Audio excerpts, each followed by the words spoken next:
This is the Shoulda Bet More podcast, presented by Gold Boys Network. Here's your host, Will Hill. Welcome to the Shoulda Bet More podcast, presented by Gold Boys. Coming up on the show, Mike Somich of VSiN will join us. We will go over the NBA playoffs, NHL playoffs, Kentucky Derby, exciting weekend ahead, all the baseball action, along with the playoffs of all the spring sports. So just a great weekend of sports. Excited to talk about it, excited to talk to Mike. But before we get to that, we have one Game 7 in the NBA. It looked for a while like we'd have one more with the Pistons and the Knicks. And this Game 6 was really a microcosm of the entire series, because it looked like we're heading for a Game 7. If you're the Pistons, you're sitting here and saying, man, we played 6 games. We really could have won all 6 of them. We led in the fourth quarter of all 6 of them. And I started in Game 1 where the Pistons led by 9 in Game 1 in the fourth quarter and lost that game. Were able to hold on for dear life in Game 2.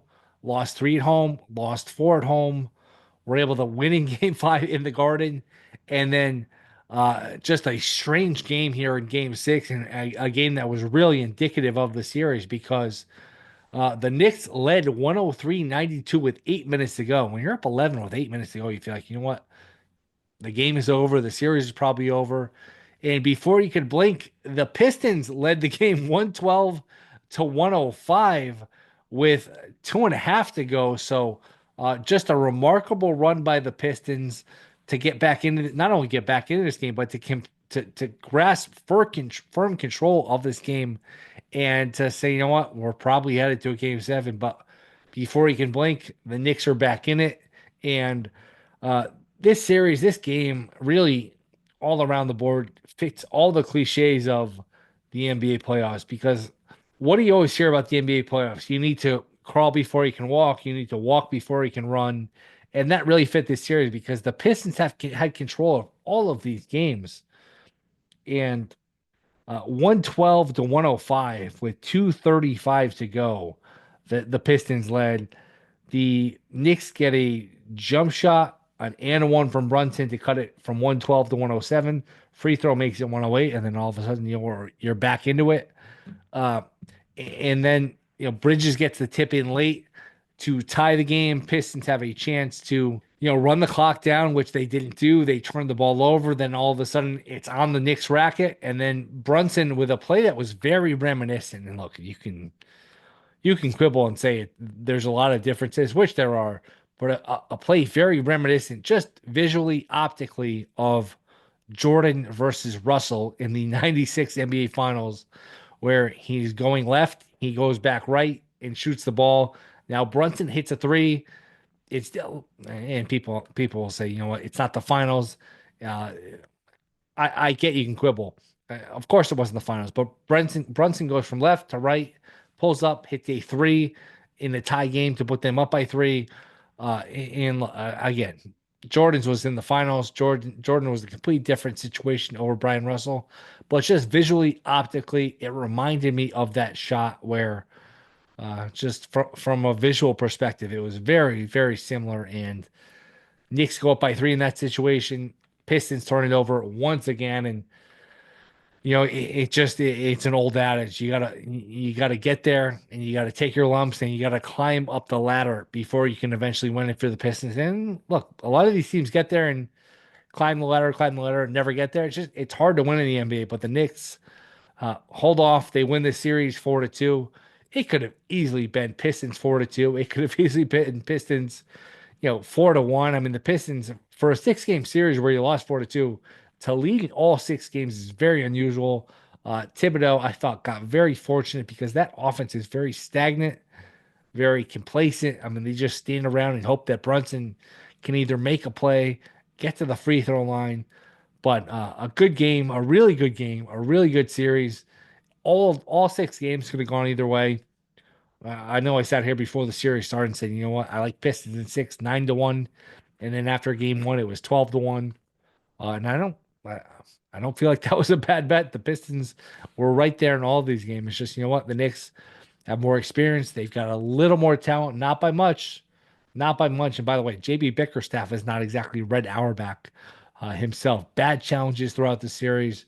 Couldn't hold on. His teams fell apart in big spots, but that's how it goes. That's how the playoffs go. So the Knicks advance. They will play the Celtics. Celtics minus 800, Knicks plus 550. And you look at both of these Eastern Conference semifinals. They're both very similar. Where Celtics minus 800, Knicks plus 550, Cavaliers minus 500, Pacers plus 450. I can't see either being a 7 game series. I think both series being a sweep or either series being a sweep seems disrespectful, but I would put both series in the same bucket. Knicks win a game, maybe two. Pacers win a game, maybe two. Again, the Knicks pulling an upset seems far fetched. The Pacers pulling an upset seems far fetched. Getting swept seems disrespectful. I think both of these series fall into that 5-6 category where, look, it's something we've talked about since December, January. We're probably on a collision course here for a Celtics Cavaliers Eastern Conference Finals, and nothing I've seen in the first round changes my mind. So, I mean, look, are you looking to lay the minus 800 with the Celtics or lay the minus 500 with the Cavaliers? You're probably not, but that is probably the conference finals we are looking at here. As far as the West, Clippers was pretty matter of fact. Close game at half. They pull away.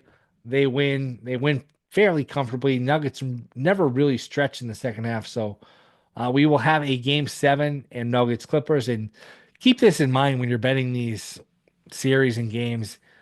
Once game 6 goes to the team that's down 3-2, just bet the under blindly as soon as you can on the opener because Clippers Nuggets opened 209.5 for game 7.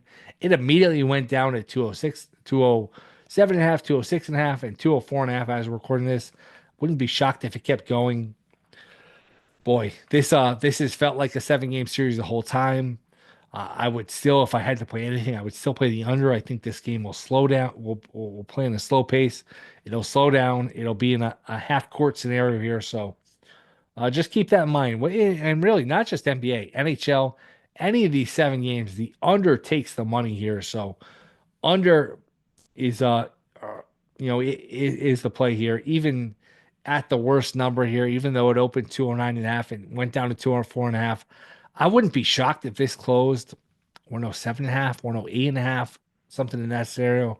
Again, you're talking about a 9-10 point movement from the opener. I understand that's an extreme adjustment, but these game 7s have historically been under. And give the Clippers credit, they bounced back. The Nuggets did cover depending on when you got the opener because Kawhi missed a free throw at the end at 6, and this was anywhere from 6 to 7. So, anytime you hear, oh, half point, doesn't matter. Well, these points matter, these half points matter, but this is a series that has felt like it's been destined for 7 the entire time, and we are getting a 7th game here in Denver. Boy, Clippers are laying a point again, 204.5. Life on the line. I just can't trust the Clippers. I will go with Denver. I will go with the home court. I will go with Jokic, who's not only the best player in the planet, but he's the best player on the planet by a pretty wide margin. I understand the Clippers have more answers. They've got more depth. I get all of that, but I will go with Denver to advance and play OKC. And look, some of these teams that have advanced already, OKC, Cleveland, Boston, some of these teams are just sitting back, licking their chops like a hitter in baseball, just waiting on a 3-1 count. Some of these teams that are just waiting to play their opponent, I think that's a major advantage in terms of the rest, the preparation. So, like as many game 7s as possible. We'll see if we can get a game 7 in Golden State, Houston. That is another game 6 here on Friday. Golden State laying 5. I think Golden State wins, but I would have no interest laying the 5. If anything, boy, I'd probably take the 5. I think Golden State wins, but probably wins a close game. Game 3 was close in Golden State, even though they pulled away at the end. Game 4 was close. They won by 3. They won, but they didn't cover. So I would look for Golden State to win. Probably like life on the line. I'd pick Golden State to win, but I am not laying the 5. So I would look towards Houston to cover. So Should be good sports weekend. I mean, not just a good sports weekend, great sports weekend. NBA playoffs, NHL playoffs, Kentucky Derby, all the baseball. So exciting sports weekend ahead. We'll talk to Mike Somich. That is next. This is the Shoulda Bet More podcast. All right, we are back. Shoulda Bet More podcast. You can catch them all over VSiN. Ready, set, bet. It is the great Mike Somich. Talk a little Derby, maybe some NBA. Mike, what's up, man? Great time of the year. How's it going? Oh, it's my Super Bowl week, Will. I love it. We got huge racing on Friday with the Kentucky Oaks, Saturday with the Kentucky Derby, two phenomenal cards, and a possibility of 6 Game 7s on Saturday across the NBA and the NHL. How couldn't you be excited? Yes, and we're recording this before the games on Thursday, so we won't know exactly how many game sevens. We have one game Friday, which is going to be a little weird after all of the basketball all day and all night for these past couple of weeks. But we'll start with the Derby. My buddy the Bear, Chris Fleeka, likes to do this. Instead of starting at the top and who's going to win, let's just focus on who's not going to win. In your mind, 20 horse field. Are there 3, 4, 5 horses you can just throw out? Is this a year where it's harder to throw out horses? Give me your thoughts on that. I'll give you 6 that you can chuck right out of the gate. This year, the draw was very interesting. So anytime you have 20 horses in a race, what post position those horses are in make a big difference toward their chances to be able to win the race. And this year specifically, the speed of the race drew extremely poorly here. If you are on the inside or the outside, you don't want to be a horse who wants to be on the lead because A, if anything goes wrong at the break, there's no chance you're making the lead. And B, if everything goes right, you've got to get out of there with your hair on fire to try and get to the front because you're either trying to clear everyone from the inside or clear everyone from the outside.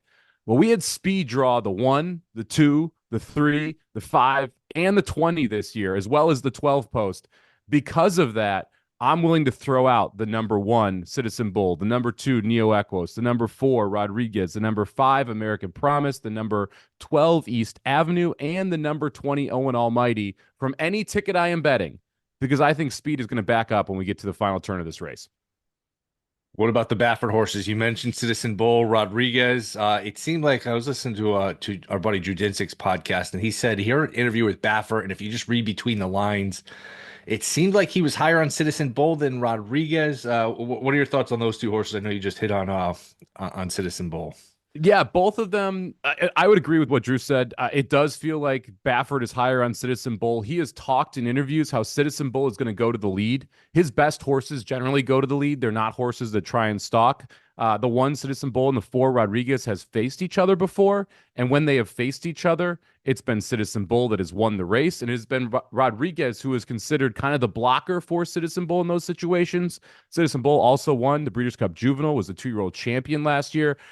I think because of the draw and because of what we have heard from Bob Baffert, you can expect the 1, Citizen Bull, to try and be on the front end, which I think is a disastrous trip. But I do expect him to be better than Rodriguez because Rodriguez, when he has stalked the pace, when he's not been on the lead, he's just been bad. And if that's the choice to have him stalk on Saturday, I think he's in a world of trouble. What did you ultimately land on for your card? Who are you betting? I am, gosh, I don't like betting the favorite. So journalism, I think, should be the favorite, is going to win this race a lot of times that it is run. But if you have a horse at 3-1, they have to win, what, 25% of the time for you to break even? That's a little bit too big of an ask for me. The horse that's being forgotten right now in the betting is the number 18 Sandman. 5-1 on the morning line. Right now, 12-1 on the live odds boards as we record this. Sandman, the 17, is taking a bunch of money. Rodriguez, the 4, taking a bunch of money. That's forcing the price up here of the number 18 Sovereignty, who I think is the second best horse in this race behind Journalism. I mentioned the pace. It's going to be hot. I think that we're going to see closers do very well in this situation. Sovereignty has a win over the track. That was his 3rd race as a 2-year-old where he won the Grade 3 Street Sense, coming from off the pace. Looked phenomenal down the stretch. Now we get the 3rd race in the 3-year-old campaign back at Churchill Downs here in the Kentucky Derby. I think it's Sovereignty's day on Saturday. Who is the longest shot that you thought about, but you couldn't quite get there? So on top, the longest shot I thought about and not going to quite make it is the 14 Tistastic. Tistastic reminds me a lot of Mage, actually. When I watched the Louisiana Derby, Mage won the Derby 2 years ago by being the most athletic horse in the field and beating other horses 2 holes on the backstretch and the far turn to allow him to get a better trip than his competitors.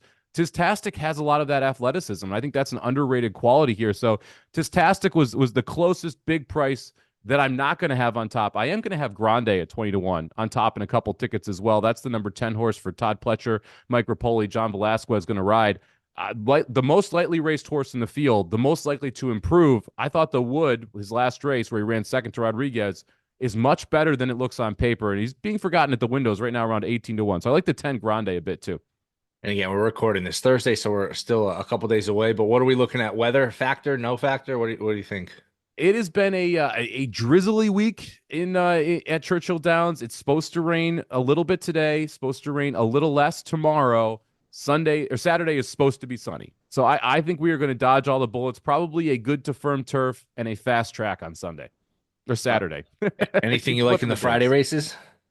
Yeah, I really respect Good Cheer, who's going to be running in the Kentucky Oaks.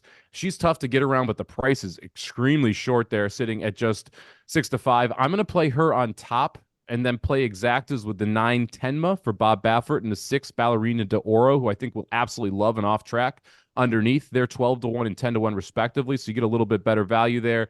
And then race number 9, the 8 Bells from Churchill Downs on Friday. I like the number 9 Bourbon Memory quite a bit here. Not 8-1 on the morning line. The horse has run 4 times over synthetic, never touched the dirt, but is bred to love the dirt. Bolt Oro on the top, Empire Maker on the bottom. I think this horse outruns the odds at 8-1 in the 9th race at Churchill Downs on Friday. What's your watching routine? Where do you watch? What do you do? Anything special? I've been all over the place. So I was at the Derby the year Rich Strike won. I've been playing Kentucky Derby live betting tournaments a couple years prior to that. So been here at the house watching it in California. This year, I'm gonna be in Vegas. I'm gonna be at the D broadcasting during the Kentucky Derby. So it's a little bit different of experience for me. Gonna be on Sirius XM channel 158 and Mad Dog Radio from 4 to 8 Eastern on Kentucky Derby Day, leading everybody up to the Kentucky Derby. We'll have 3 graded stakes on before it, and then obviously covering the Kentucky Derby and then all those possible Game 7s as well. Yeah, should be a lot of fun. What do you look for this Friday game? Golden State now up to 5 in some spots against the Rockets. Feels like they close it out. I don't know that I'm dying to lay 5. These 2 games in Golden State have been pretty close. Golden State obviously punted game 4 not very quickly. I mean, they got down 30, and then remarkably, it looked like they may have to bring their starters back in or, force their starters back in with that good run. Just a strange game. What do you like in this game, if anything? I'm tempted to touch up the under, sitting at 203.5 right now. We have seen lower scoring games, specifically in Golden State. We saw the first game, neither team get to 100. Game 3 in Golden State, a 104-93 final. I don't expect the offensive outburst that we saw in Game 5 to continue into Game 6, specifically from the Rockets, who rarely put up a $131 in a game. So I'm leaning toward the under here. I like unders as these series get deeper. You see longer possessions. You see more effort on the defensive side. I think you're going to have an under game here in Game 6 in Golden State. What about Cavs Pacers? Cavs like minus 500 for the series. I've just heard some sentiment here for the Pacers. Oh, they could put up a fight, which you're not really saying anything if you think they could put up a fight. I mean, pick them or don't pick them. I kind of hate when people say they're going to put up a fight. To me, I'm torn between Cavs in 5, Cavs in 6. Do you have a differing opinion? Do you think the Pacers could actually win this series? I don't think anybody thinks it's going to be like a Cavs sweep. That would be dismissive. But what are you thinking here? Look, I think the Pacers can put up a fight, but I'm not going to bet the Pacers in this spot. If I'm going to bet this series, I haven't looked at what the over under for the series games is. Usually it's listed at 5.5. Yes. If I'm catching plus money on the over 5.5 games, that's the route that I would like to take to bet this series, because I do think the Pacers can take a game or two from the Cavs in this spot, and if I can catch plus money on them taking 2 games, I'll play that in the series. Yeah, I mean, that's where I'm at with it, where I don't think, and look, these may be underrated. I think I've underrated them. I think I've maybe underrated the Cavs too. I think 7 would probably be a stretch. I'd be surprised if it went 7. I think 4 is short. It's somewhere between 5 and 6, and I don't really give Indy much of a chance to win. How about hockey here? What do you think in terms of these Friday games? We've got the Maple Leafs and the Senators. Anything you've played in any of these hockey games? So the Friday games, it looks like we're just going to have Jets Blues on Friday. Yes, I'm going to play St. Louis at minus 105. This Blues team is different at home. It's just that simple. They lost game 1 and 2 on the road, lost game 5 on the road. Game 3 and 4, they dominated the Jets on home ice. And one thing that people don't always realize if you're not a big hockey fan, you get the last change on home ice, which means that you get to set your line. The other team, the visiting team has to put their line on the ice first, and then you can choose who you want against them from your team. That means that you can play the matchups. The Blues able to get their first line away from the Jets' first line. And I'm like, the Jets also a little banged up. Mark Scheifele, their captain, their best player, leaves game 5 after one period, did not return. We don't have a medical update on him, whether or not he'll be back for game 6, but that would be a big loss for a Jets team that was already missing other pieces. So give me the Blues here, minus 105 on Friday. Yeah, so only one NBA game on Friday and one NHL game on Friday. After all, we would get We're slowing down. I know. I mean, we had that Wednesday night where we had 4 NBA games, 3 going on at once, multiple NHL playoff games, all of the baseball.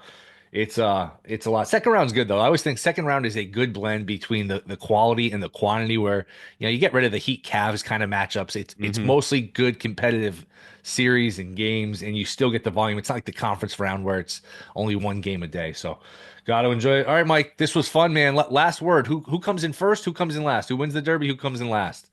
Sovereignty wins the Derby. Okay. 18 horse, the last place finisher. I actually love this bet. Go out, find Owen Almighty. You can get him as high as 20-1 to finish last. He's the number 20 horse. He only wants to go a mile, and this race is 1.25 miles, and he's a speed horse. That is the perfect recipe for a last place finisher because he'll bolt out of the gate and then fold it up and sit in a lawn chair on the far turn and back up to the back of the pack. That's a good one. Most books offer that horse to finish last. I know I've seen it.